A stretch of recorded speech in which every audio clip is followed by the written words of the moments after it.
this issue comes up quite a bit because people want to think about, what does it look like in the real world? Let's give a real world example. But it's a concept. So it's like, it's a concept like the free market or West. It's a direction. It's not a thing that you can grab and hold in your hand. It's representation. Someone is speaking on your behalf. And if you understand that you choosing a person to speak on your behalf, and if you're an anarchist, this comes up all the time. Well, I don't want anyone to speak on my behalf. Well, there you go. But you're for choosing, right? Right? Are you for choosing someone to speak on your behalf? Yes. You just told us that you were, right? Do you remember when you said that you don't want anyone to speak on your behalf? Do you see that? You're choosing. Did you see how out of your mouth you were choosing someone to speak on your behalf? That would be you. You said, I'm going to speak on my behalf.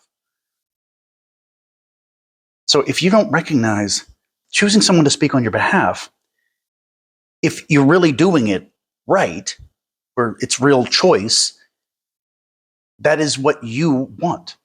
You don't want someone to speak on your behalf, so you want people to be able to choose someone to speak on their behalf.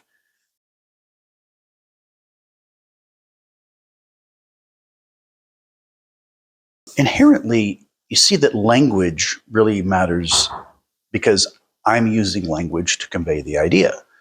So we need to understand what language is and how that all functions and how our human psychology is about how we understand other people's ideas. So all that comes into play as I'm transferring this idea to you.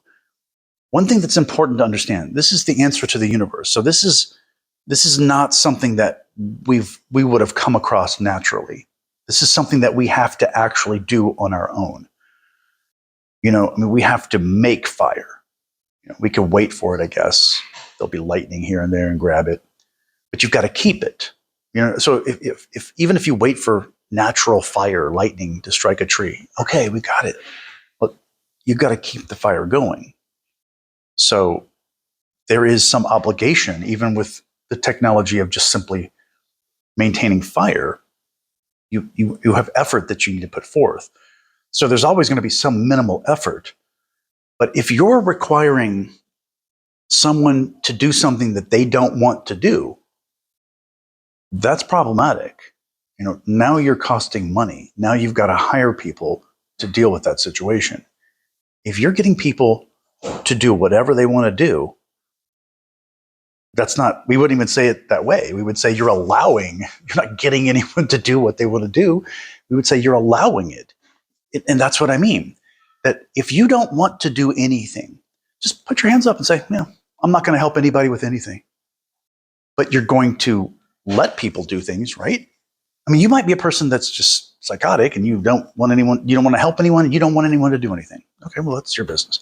But for the most part, people that don't want to help out, they do want people to be able to do whatever they want to do. Oh yeah, you want to build a bridge that I can use? Yeah, go ahead. With your own money? I don't have to pay for it? Yeah. So you're going to have people that will allow that. I'm not sure if people understand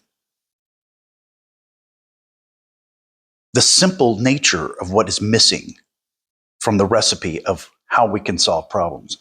We need to have a conversation. You have a conversation with your spouse when you're going to solve a problem. You have a conversation with people at work, the boss, the people involved. So you're used to having conversations that lead to solutions. But for whatever reason, when it comes to the nation, we don't have conversations. We don't have a conversation. And so that's what I mean. You think you do. When you think you have a conversation, I'm participating in the conversation. I'd like you to question. I elect the people that represent me. I'd like you to consider whether you really do. Do you really choose these people, or are they chosen for you? So of course you do choose them at the end. There's two choices, but I'd like you to see how, yes, you are electing representatives, but you're also far more not electing them. And the conclusion should be, when you see how governments work around the world and everywhere for the last 2,500 years, it's like, oh yeah, this is unelected representation.